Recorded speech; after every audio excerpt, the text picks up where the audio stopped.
Auzubillahiminash-shaytanir-rajeem. Bismillahir-rahmanir-rahim. Assalamu alaikum, dear students. How are you? Hopefully you are enjoying good health at your home and studying as well. Dear students, हमारा जो syllabus है तकरीबन वो almost complete है first term का, और just एक last छोटा सा एक टॉपिक है वो रह गया था। वो आज इंशाल्लाह आज के इस लेक्चर में हम इसको डिस्कस करेंगे। लास्ट लेक्चर में हमने जो एंजियोस्पर्म्स की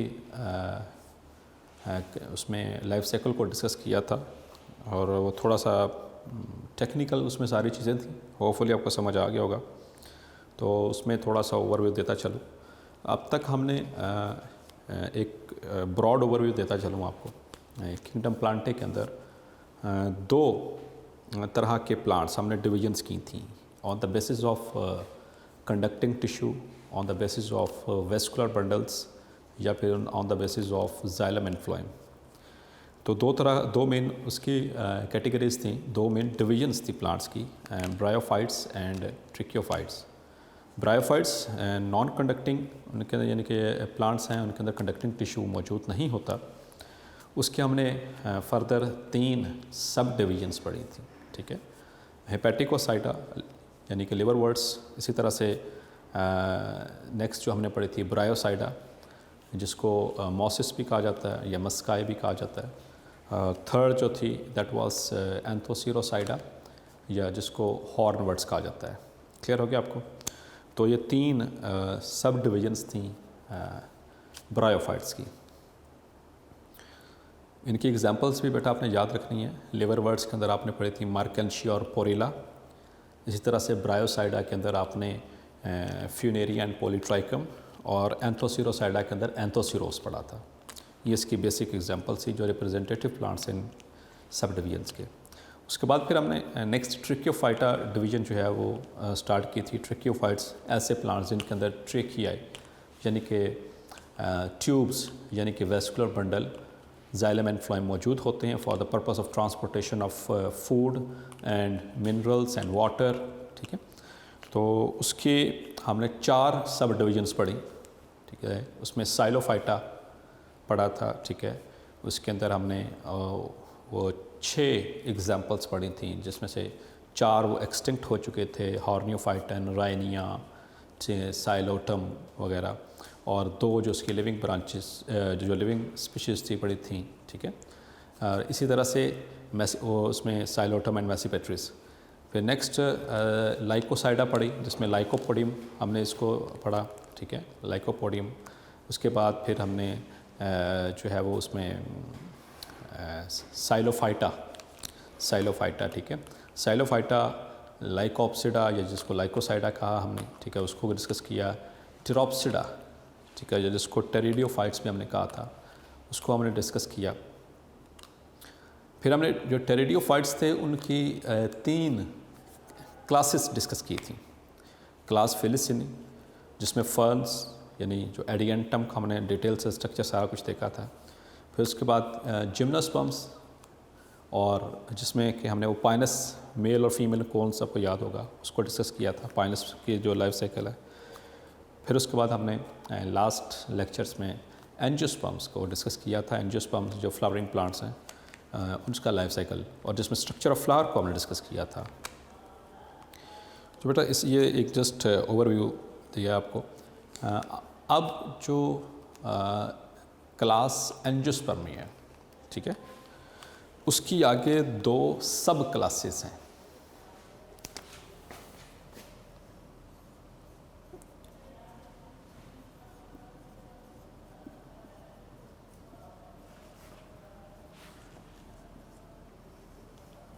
एंजियोस्पर्म्स किसे कहते थे? क्लोज्ड सीटेड प्लांट्स, ठीक है, जिनके बाहर फ्रूट बनता है, इनके अंदर फ्लावर प्रोड्यूस होता है। जैसे फ्लावर का स्ट्रक्चर हमने डिटेल से स्टडी किया था। अब इनके आगे 2 सब क्लासेस हैं।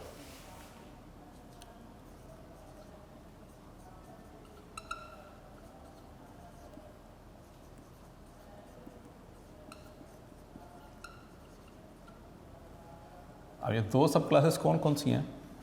दैट इज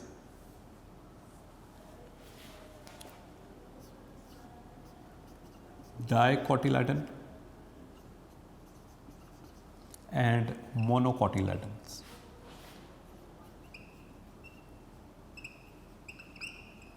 या इनको शॉर्ट फॉर्म में डाइकॉट्स भी कहा जाता है और इनको मोनोकॉट्स भी कहा जाता है।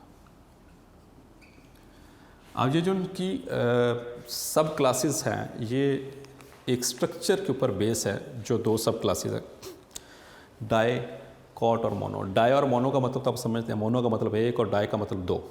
आगे वर्ड है कॉटिलेडन। अब कॉटिलेडन क्या चीज़ है? होपफुली आपने मैट्रिक लेवल पे पढ़ा भी हुआ है, लेकिन अब थोड़ा सा इसका कंसेप्ट रिवाइज करवा देता हूँ। सीड्स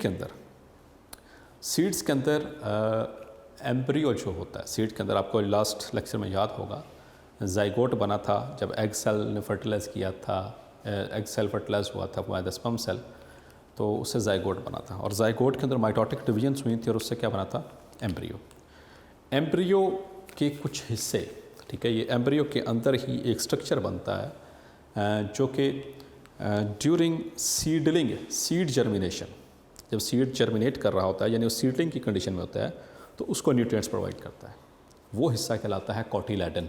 ठीक है, यहाँ पर स्ट्रक्चर दिखाने की कोशिश करता हूँ इसमें। Suppose this is a seed,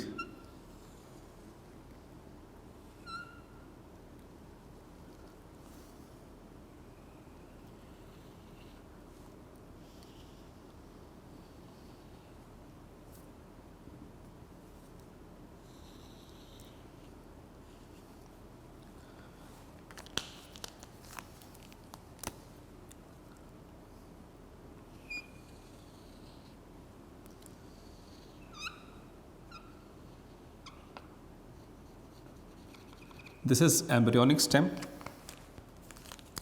ये बाहर सीड कोट होता है, ठीक है, विच इसका काम क्या होता है? प्रोटेक्शन होता है। और अंदर यहाँ पर ये जो सा पोर्शन है, ये वाला सारा पोर्शन, ये पीछे, this is called as endosperm.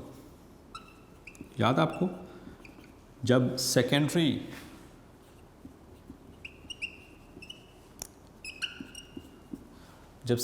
Nucleus, यानी जो फ्यूजन न्यूक्लिया जब फ्यूज़ कर चुके थे और तो दूसरा स्पर्म था उसने फर्टिलाइज़ किया था, डबल फर्टिलाइजेशन हुई थी ना जो स्पर्म्स के अंदर, एक एग सेल फर्टिलाइज हुआ था, दूसरा जो सेकेंडरी न्यूक्लियस से जो फ्यूजन न्यूक्लिया थे, जब वो फ्यूज़ हो चुके थे, एक स्पर्म उनके साथ फ्यूज़ हुआ था, तो उससे क्या बना था? Triploid endosperm nucleus. और एंडोस्पर्म न्यूक्लियस आगे किस में डेवलप हुआ था? एंडोस्पर्म टिश्यू के अंदर। और मैंने आपको बताया था कि एंडोस्पर्म टिश्यू जो होता है, इसके अंदर न्यूट्रिएंट्स होते हैं, it carries a nutrients along with it to make the seed alive. ठीक है, ये सीड जब तक डोरमेंसी में रहेगा, जब तक ये जर्मिनेट नहीं कर जाता, तब तक ये उनको न्यूट्रिएंट्स प्रोवाइड करता रहता है ताकि सीड जो है वो ज़िंदा रहे, उसके अंदर जो एम्ब्रियो वो ज़िंदा रहे। और जब उसको कंडीशंस फेवरेबल मिलती हैं, उसको वाटर और उसमें उसके बाद उसकी जो है उसमें वाटर और एयर और ऑक्सीजन, तो फिर वो टेम्परेचर, ठीक है, सूटेबल टेम्परेचर, तो वो सीड जो है वो जर्मिनेट कर जाता है। फिर आपने इसके अंदर ये एक बारीक सी एक स्टेम सी प्रोड्यूस होती है, इसे कहते हैं, दिस इज एम्ब्रियोनिक स्टेम।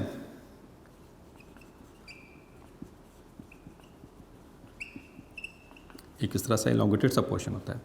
आपको याद होगा एम्ब्रियोनिक स्टेम के ऊपर जो अटैचमेंट वाला पॉइंट होता है, इसको हम क्या कहते थे? This is epicotyl. Epi means above, तो एम्ब्रियोनिक स्टेम के ऊपर वाला जो हिस्सा होता है, this is called as epicotyl, cotyl. ठीक है, इसी तरह से ये जो नीचे वाला हिस्सा है, this is called as hypocotyl. ठीक है, कोटाइल अगेन फ्रॉम कोटिलेडन से है। ये जो आपको ग्रीन कलर का जो नज़र आ रहा है, ये सारा टिश्यू, ये वाला सारा, this one, this is called as cotyledon. This is basically cotyledon.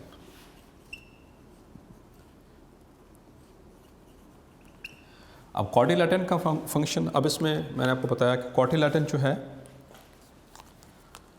It provides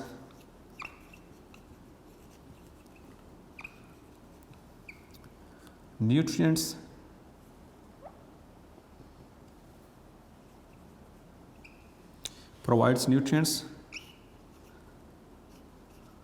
to the seedling, ठीक है, सीडलिंग को प्रोवाइड करता है। जबकि जो एंडोस्पर्म टिश्यू होता है इट प्रोवाइड्स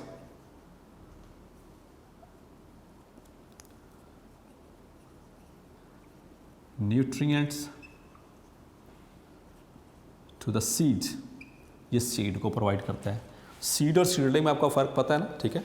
ये एक सीड है, जब ये जर्मिनेट करता है तो इसमें से ये ऊपर वाला हिस्से से यहाँ से शूट निकलती है, ये ऊपर वाला हिस्सा ये प्लूम्यूल और नीचे से ये रेडिकल, ठीक है, ये इस तरह से।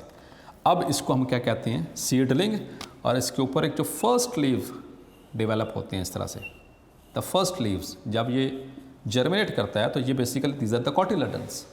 तो जब ये जर्मिनेट कर चुका है तो ये जो फोटोसिंथेटिक लीव्स जो बाहर इमर्ज होते हैं ये बेसिकली ये कॉटिलेडन्स होते हैं, ठीक है। लेकिन विद इन द सीड ये इसी तरह से रहेंगे और ये इसके साथ ये अटैच रहेंगे।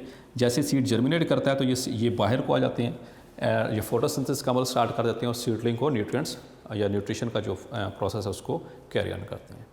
तो होपफुली आपको इसका आइडिया सारा हो गया होगा कि ये किस तरह से, ये माइक्रोपाइल है, ठीक है। यहाँ से इसने वाटर को एब्जॉर्ब करना है। दिस इज़ माइक्रोपाइल, याद है आपको, जो डिस्टल एंड होता है सीड की, पता है ना, लास्ट पॉइंट में पढ़ा था डिस्टल एंड की जो मॉडिफिकेशन, दिस इज़ माइक्रो। यहाँ से वाटर जो है वो अंदर एम्बाइब करेगा, ये सीड कोड उसको एब्जॉर्ब करता रहेगा, सीड कोड रप्चर होगा और उसके बाद ये सारा प्रोसेस स्टार्ट हो जाएगा। तो इस कॉटिलेडन की बेस के ऊपर, ये कॉटिलेडन समझ आ गया आपको, इस कॉटिलेडन की बेस के ऊपर ऐसे एंजियोस्पर्म्स, ऐसे फ्लावरिंग प्लांट जिनके अंदर दो मौजूद होते हैं उनको हम डाइकॉटिलेडन्स कहा जाता है या डाइकॉट्स कहा जाता है। जिनके अंदर सिर्फ एक होता है उनको मोनोकॉटिलेडन्स या मोनोकॉट्स कहा जाता है। क्लियर हो गया आपको। अब हम इंशाल्लाह आगे की तरफ मूव करते हैं। इनके अंदर जो डिफरेंसेस बताए गए हैं, इनके अंदर जो कंपैरिजन्स हैं उसको हम डिस्कस कर लेते हैं मोनोकॉट और डाइकॉट के अंदर। सो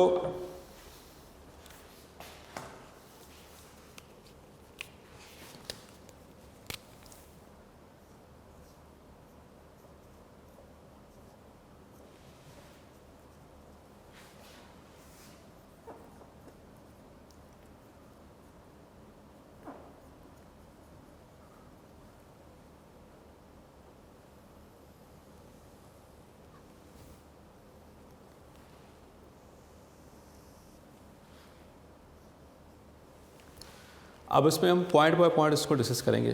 तो सबसे पहले चीज़ जो भी हमने पढ़ी, जो फर्स्ट कैरेक्टरिस्टिक है, that is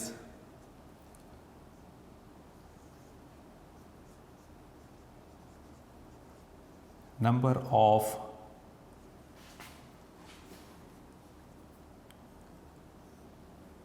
cotyledon. First characteristic, तो नंबर ऑफ कॉटिलेडन के हवाले से देख रहे हैं तो मैंने आपको बताया कि डाइकॉट्स के अंदर कितने होते हैं, इट कंसिस्ट ऑफ 2। डाइकॉट्स के अंदर 2 कॉटिलेडन और मोनोकॉट के अंदर 1 कॉटिलेडन। तो इस तरह से जो डाइकॉटिलेडन्स हैं उनका स्ट्रक्चर कुछ इस तरह से बनेगा। ये 2 इनके अंदर मौजूद होते हैं, ठीक है। यहाँ पर ये मौजूद है,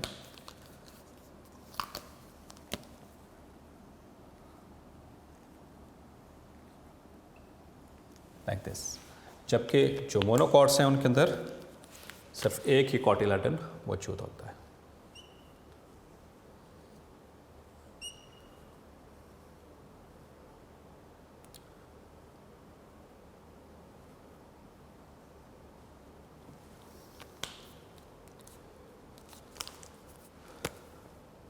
This is cotyledon and this is endosperm, ठीक है। तो ये नंबर ऑफ कॉटिलेडन्स की वजह से। तो फर्स्ट पॉइंट क्लियर हो गया। सेकेंड पॉइंट जो है that is the number of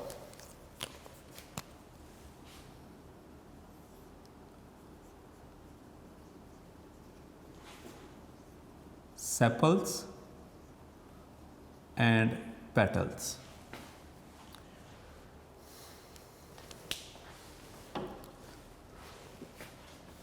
मैं इसको इस तरह से लिखता हूँ।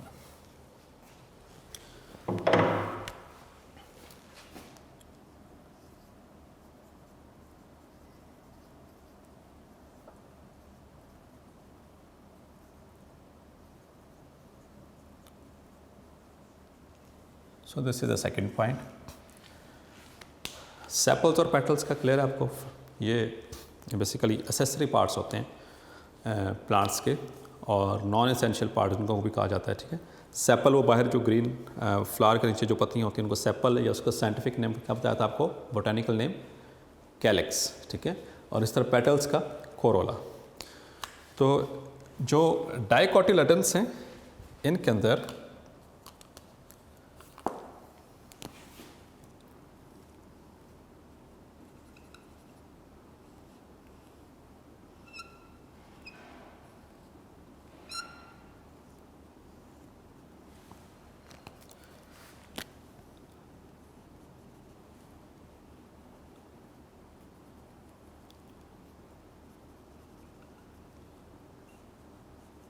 इस तरह से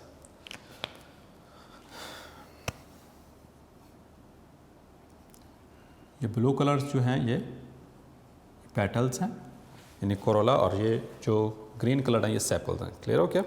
तो इसके अंदर जो डाइकोटिलेडन्स हैं इनके अंदर 4 और 5 सेपल्स एंड 4 और 5 पेटल्स, या फिर द मल्टीपल्स ऑफ 4 और 5। अब मल्टीपल्स का क्या मतलब है? जितना वो पुराना वो फ्लावर होता चला जाएगा उसके अंदर यानी कि नंबर ऑफ़ लेयर्स बढ़ता चला जाएगा। जैसे 5 है तो दूसरी लेयर जो होगी वो 5 प्लस हो जाएगी, ठीक है।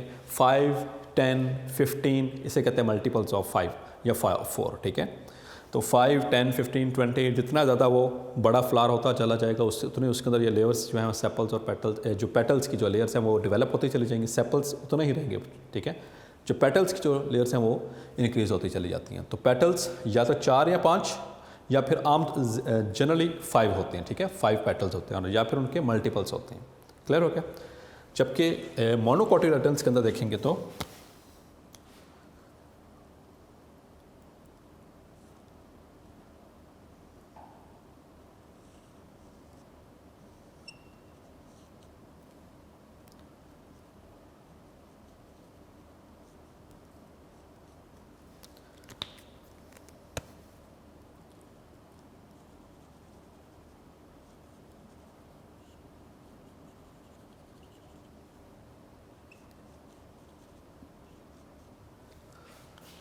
मोनोकोटिलेडन्स के अंदर ये देखिए 1, 2 एंड 3, ठीक है। इसमें 3 सेपल्स, ये ग्रीन वाले 3 सेपल्स एंड 3 पेटल्स, 3 ही इसकी वो पत्तियाँ हैं, ठीक है। या फिर और द मल्टीपल्स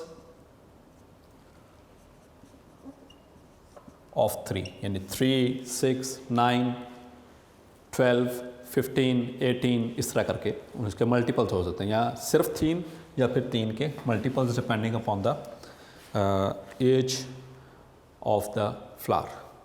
क्लियर होगा यहाँ तक आपको? तो ये 2 पॉइंट्स हमने इनके डिस्कस कर लिए। थर्ड पॉइंट जो है, जो कि बहुत इंपॉर्टेंट पॉइंट भी है, इसकी अपने स्लाइड्स भी देखनी है during the practicals.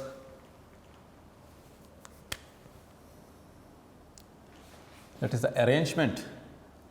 Third point is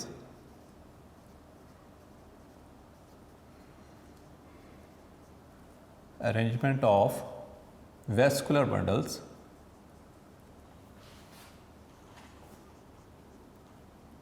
in stem. इनकी जो स्टेम होती है उसके अंदर जो वेस्कुलर बंडल्स हैं, वेस्कुलर बंडल किसे कहते हैं? जाइलम एंड फ्लोएम, वो किस तरह से अरेंज होंगे, ठीक है, वो हम देख लेते हैं।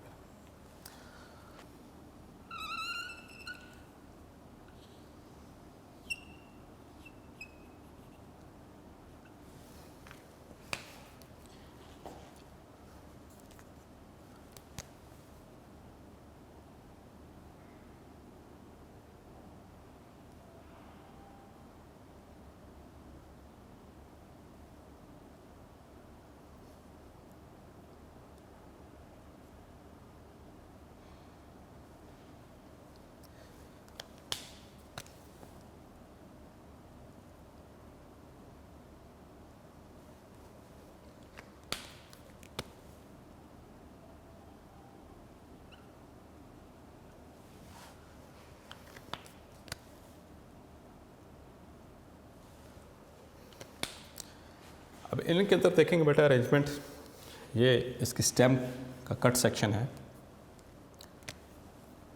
ये बाहर epidermis,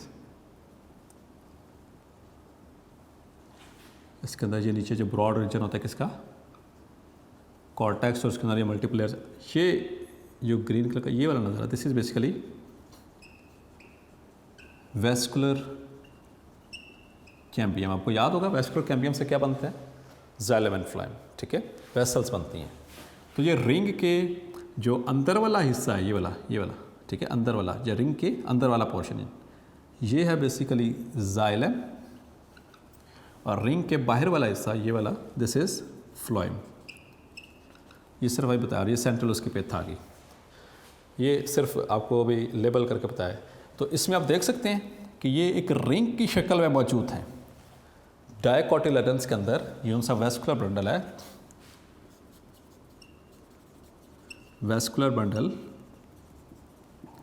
is present in rings, ठीक है, रिंग्स की शक्ल में ये रिंग बन रहा है, ठीक है, वेस्कुलर बंडल का। जबकि मोनोकॉट्स के अंदर या मोनोकोटिलेडन्स के अंदर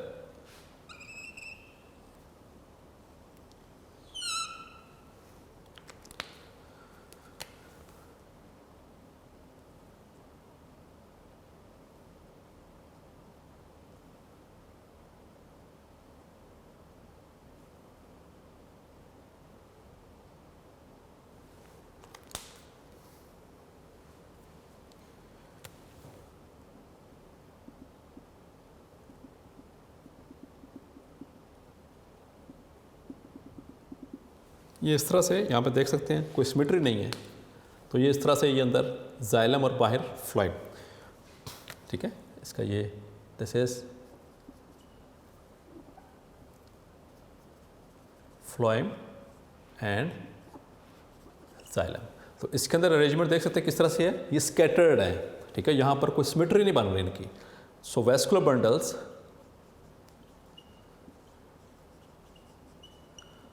in monocots are scattered। scattered का मतलब समझते हैं, इधर उधर बिखरे पड़े हैं, कोई एक तरतीब से नहीं पड़ा हुए, कोई यहाँ पड़ा है, कोई यहाँ पे पड़ा है, कोई यहाँ पे पड़ा है।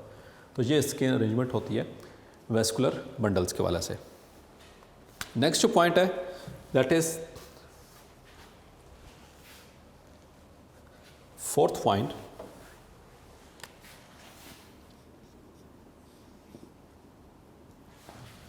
that is the pattern of veins।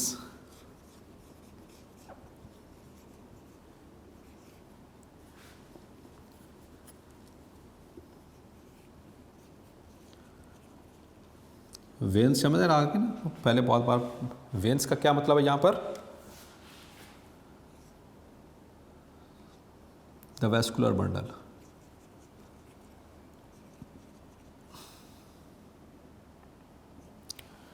In leaves. Leaves के अंदर इनका क्या पैटर्न होता है, इनकी वेन्स का।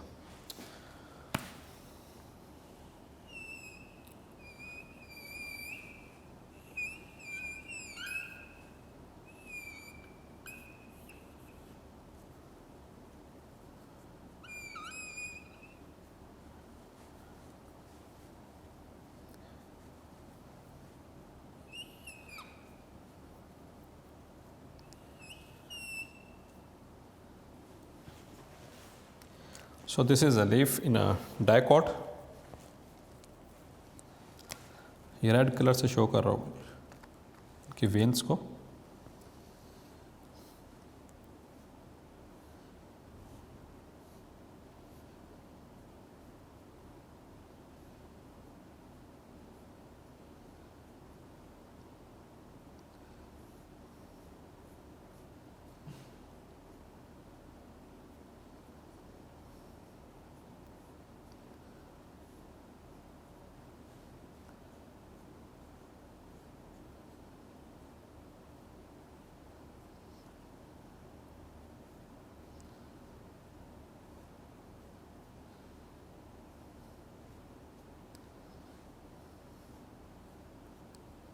तो याद होगा आपको, ये मैंने पढ़ाया था, ये कौन सा पैटर्न कहलाता है? This is called as reticulate venation. ठीक है, नेटवर्क सा बना हुआ है इनकी अंदर, लीफ के अंदर जो बंडल्स हैं एज द वेस्कुलर बंडल्स उनका। So it consist of reticulate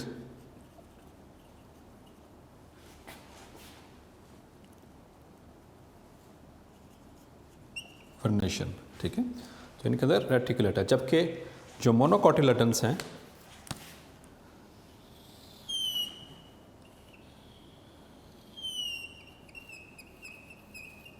उनके अंदर इसका अपोजिट होता है।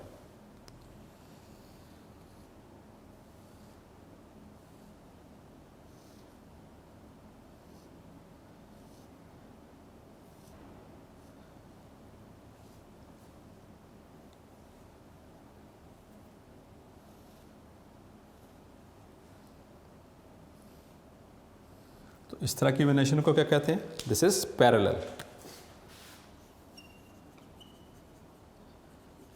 एक दूसरे की पैरेलल सेरो ब्रांचेस निकल रही हैं, जबकि इसके अंदर नेटवर्क सा बना हुआ है, रेटिकुलेट वेनेशन मौजूद है। क्लियर हो गया? तो ये इसका चौथा डिस्क्रिमिनेशन पॉइंट मोनोकोटिलेडन्स और डाइकोटिलेडन्स। तो डाइकोटिलेडन्स के अंदर रेटिकुलेट वेनेशन इनके लीव्स के अंदर है, जबकि मोनोकोटिलेडन्स के अंदर पैरेलल वेनेशन जो है वो मौजूद होती है। Now the fifth point, it is the presence or absence of wood। यहाँ पे हम बात करेंगे wood। तो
जो डाइकोटिलेडन्स हैं बेटा, उनके अंदर हर्बेशियस भी प्लांट्स होते हैं।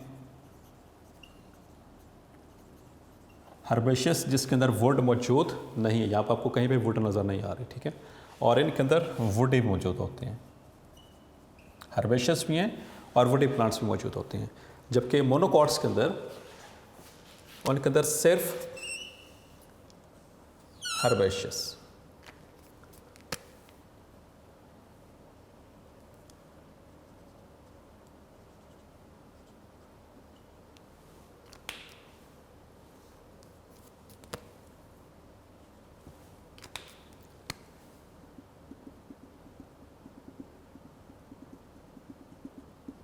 So they are only herbaceous.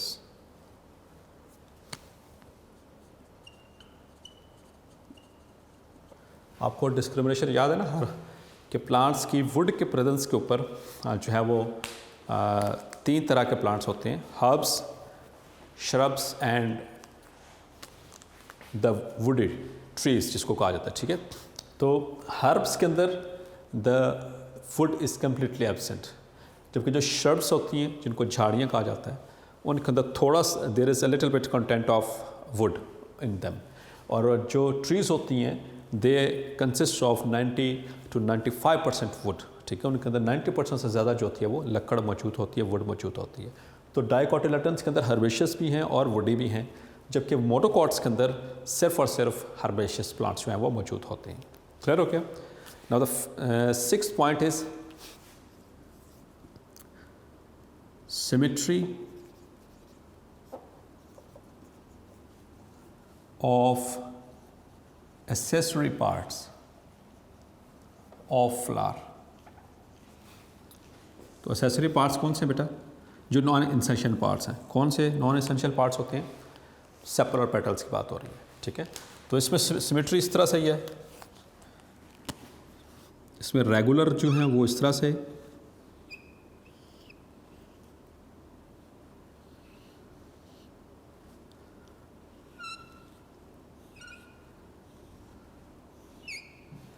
ठीक है। एक रेगुलर सिमेट्री भी मौजूद है, या फिर उनके अंदर इर्रेगुलर भी मौजूद है।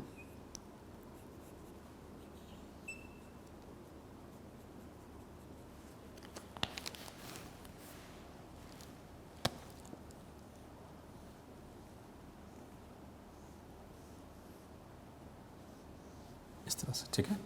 सो दे पोजेस रेगुलर इस तरह से, जो उसके पेटल्स हैं, इधर इसके 5 सेपल्स, ठीक है, इस तरह से इधर। और ये irregular symmetry, this is irregular. जबकि जो मोनोकॉट्स हैं उनके अंदर आपको याद है, उनके 3 आमतौर पर होती हैं, 3 पेटल्स।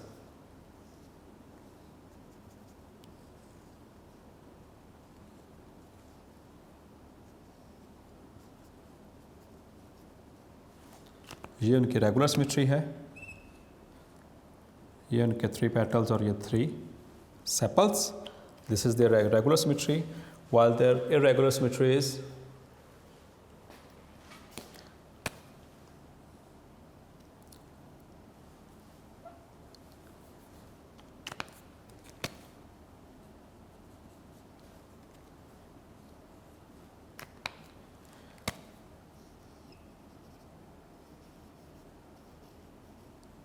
इस तरह से, ठीक है। So they possess regular as well as the irregular also. तो रेगुलर इस तरह से, उन 3 पेटल्स और 3 sepals, this is their regular symmetry and this is this irregular symmetry. तो इस तरह से इनकी सिमेट्री होती है बेटा, ठीक है। अब आमतौर पर जो रेगुलर सिमेट्री, इसमें देखें, ये जस्ट एक एडिशनल पॉइंट बताता चलता हूँ क्योंकि आगे फैमिलीज़ में ये पॉइंट डिस्कस होगा। आप इसको सेंट्रल प्लेन से रखकर, यहाँ से सेंट्रल एक्सिस से रखकर कहीं से भी काटेंगे तो ये 2 इक्वल हाफ्स में डिवाइड हो जाता है, ठीक है। इस तरह की जो सिमेट्री होती है उसे कहते हैं एक्टिनोमॉर्फिक, ठीक है। और यहाँ पर देखें, यहाँ पर आप सेंटर से रखकर सिर्फ 2 हाफ्स में, सेंट्रल एक्सिस से रखकर सिर्फ 2 इक्वल, ऑलमोस्ट इक्वल हाफ्स में इसको डिवाइड कर सकते हैं। इसको कहते हैं ज़ाइगोमॉर्फिक सिमेट्री, ठीक है। इसकी रेगुलर सिमेट्री की तरफ बात हो रही है। तो ये एक्टिनोमॉर्फिक और वो ज़ाइगोमॉर्फिक सिमेट्री। क्लियर हो गया? Now the 6th point,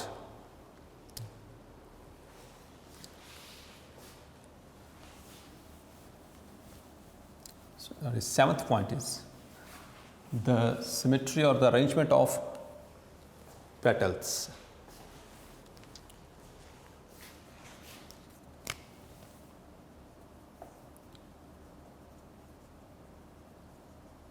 Individual or united petals. तो यहाँ पर सिर्फ उसके पेटल्स की बात हम करेंगे।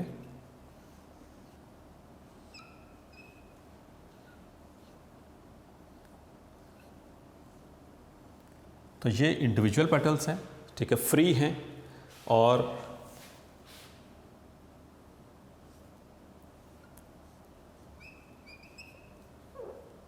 इनके अंदर यूनाइटेड भी इस तरह से होते हैं, ठीक है, ये यूनाइटेड है।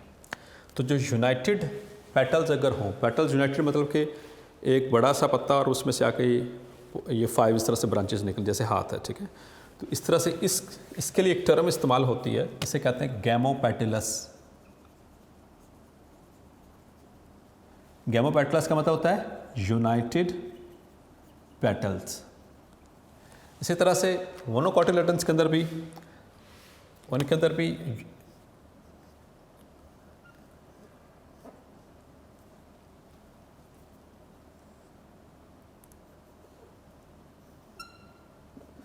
ये फ्री पेटल्स हैं, यानी कि ये इंडिविजुअल हैं, और इनके अंदर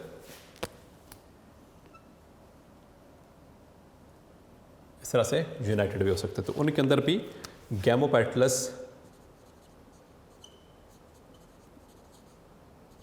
कंडीशन मौजूद होती है। तो गैमोपेटलस का समझ आएगा, ये इंडिविजुअल हैं, यानी कि लहदा तीनों जो फ्री हैं, इसके पांचों फ्री हैं, ये जुड़े हुए हैं, और ये भी इस तरह से यूनाइटेड फॉर्म में होते हैं। तो ये इनके वाले से था। और लास्ट पॉइंट जो कि इम्पॉर्टेंट पॉइंट है, that is the relative position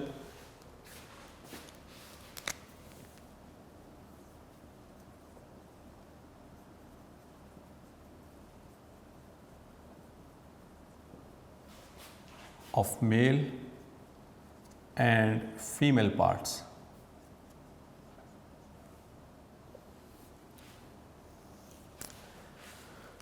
तो हम यहाँ पर देखते हैं बेसिकली ओवरी के हवाले से यहाँ पे बात करेंगे, ओवरी और बाकी सारे पार्ट्स का। सो दिस इज़ ओवरी, ये इसका गायनोशियम जो फीमेल रिप्रोडक्टिव ऑर्गन, ये इसकी ओवरी है, ठीक है ना। आपको पता ना ये ओवरी, और इसके अंदर यहाँ पर क्या होता है, ओव्यूल, ये स्टिग्मा, ये स्टाइल। अगर तो बच्चे यहाँ पर ये इसका थैलेमस, और ये जिसको हमने टॉरस भी कहा था, ठीक है,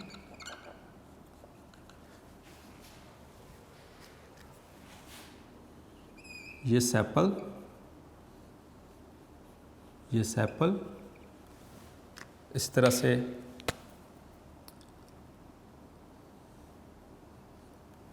ये एंड्रोशियम, यानी कि उसका male reproductive part, and this is the petal. ये अब ये समझ लें ज़रा इस टर्म को। अगर ये ओवरी और ये नीचे से क्या वो थैलेमस, थैलेमस के ऊपर हो, और जो स्टेमन और पेटल्स और सेपल्स ये इसके नीचे से निकल रहे हों, ठीक है। यहाँ पर देख सकते हैं ये ओवरी के नीचे से हैं। तो इस तरह की ओवरी को कहते हैं superior ovary. This kind of ovary is called as superior. Superior का मतलब कि ओवरी ऊपर है और बाकी जो उनसे ये मेल पार्ट है और बाकी सेपल और पेटल्स हैं वो उसके नीचे से इस तरह से निकल रहे हैं। क्लियर हो गया। एक इसी तरह से एक और इसकी पोजीशनिंग होती है,